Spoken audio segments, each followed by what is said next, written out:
So the first big trade of this trade season has gone down, sending OG Anunoby to the New York Knicks. We're going to talk about the trade and talk about what it could mean for the trade market for Zach LaVine. We're getting into all that and more right after this.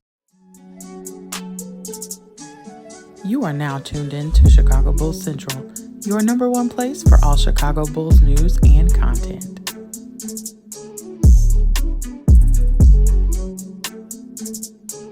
What's going on, Bulls fans? Welcome to another episode of Chicago Bulls Central, your number one spot for everything Chicago Bulls related. I'm the host, Sir Haize, but more importantly, you guys can follow the channel at Bulls Central Pod on every social media platform we happen to be on. With that being said, let's go ahead and get into the content for today. So, OG Anunoby has now been traded to the New York Knicks. He, along with Precious Achiuwa and Malachi Flynn, are going to the New York Knicks for R.J. Barrett, Emmanuel Quickley, and 1 second-round pick. Now, this is a deal that I feel like is really good for both teams. It's solid for both teams. The Toronto Raptors do what they've been looking to do and break up some of the monotony of very similar players with similar skill sets. OG Anunoby, who is no slouch, right? A true 3-and-D wing in the modern-day NBA. He goes now to the New York Knicks, who have been looking kind of break up that team a little bit as well, get some two-way players. Not like R.J. Barrett was having a terrible season either, not having the best season. I don't want to act like he's having a great season, but this is a deal that I feel like both teams are getting really what they want. Interdivision teams on top of that, so they're very familiar with the players that are included in this deal. They see a lot of both of them, and so when it comes down to it now, this kind of sets the market for a little bit. I'm not saying that now the market's all going to be dictated by this and not, because it's not going to be. But the fact that the Toronto Raptors send out the players that they sent out, they didn't get any first-round picks back. It now raises the question, right? And OG Anunoby, a player that's on a very reasonable $18 million deal, is averaging 15 points per game on 48% shooting. He now goes to the New York Knicks, who've been looking for some extra added scoring there, and they send him for Emmanuel Quickley, a young, talented guard there, 24 years old. He's averaging 15 points per game, so they're getting that same 15-point per game production. And then on top of that, they're also adding Precious Achiuwa, a player that the New York Knicks have needed some additional size with that as well. So, we'll end up seeing what happens with that. And, overall, looking at this deal and kind of looking at what it means for both teams, it puts both teams in an interesting position. But like I said, you're getting a young player back, which they are. OG Anunoby's a young player as well himself. They're getting Precious Achiuwa back, who is 24 years old, has flashed something, still hasn't really had, so I think some people talk about Precious like he's been way better than what he has been, but still a young player in his own right as well.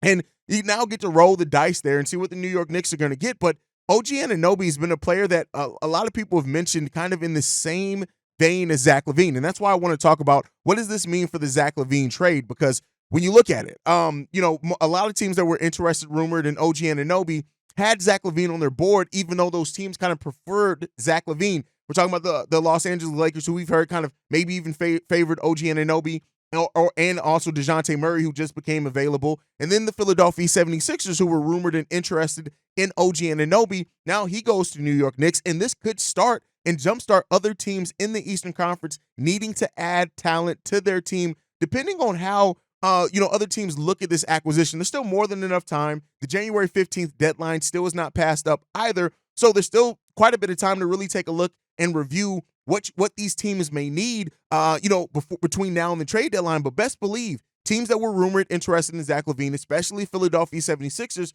are going to be watching the Toronto Raptors and the New York Knicks for that matter to see how these trades look like they're going to shape up on paper. Now, it could still take a while before we see the best part of it. But when you look at the Knicks, right now they were the 17th, 17-14 on the season so far. Again, above 500. They now add a two-way player to them that's, depending on how you look at R.J. Barrett or not, they are also adding on top of that. They get some depth at the big man position, which we all knew that they were interested in also. And then you look at the Toronto Raptors. They're a team that was trying to figure it out. 12-19 on the season, below 500. They sit right now at 12th in the Eastern Conference. But make no mistake about it. Between the Brooklyn Nets, Chicago Bulls, Atlanta Hawks, and Toronto Raptors all fighting for that 9th and 10th seed, this now gives them maybe a leg up depending on how these pieces come together. And Emmanuel Quickley is a player that I've been pretty high on for a while now. Just think that he kind of needed to be unleashed a little bit more. And we'll see now how that works out for them. But you're now looking at the Toronto Raptors. Besides Dennis Schroeder, doesn't really have a true point guard there. You got Scotty Barnes, Emmanuel Quickley. You got to figure some things out there. They got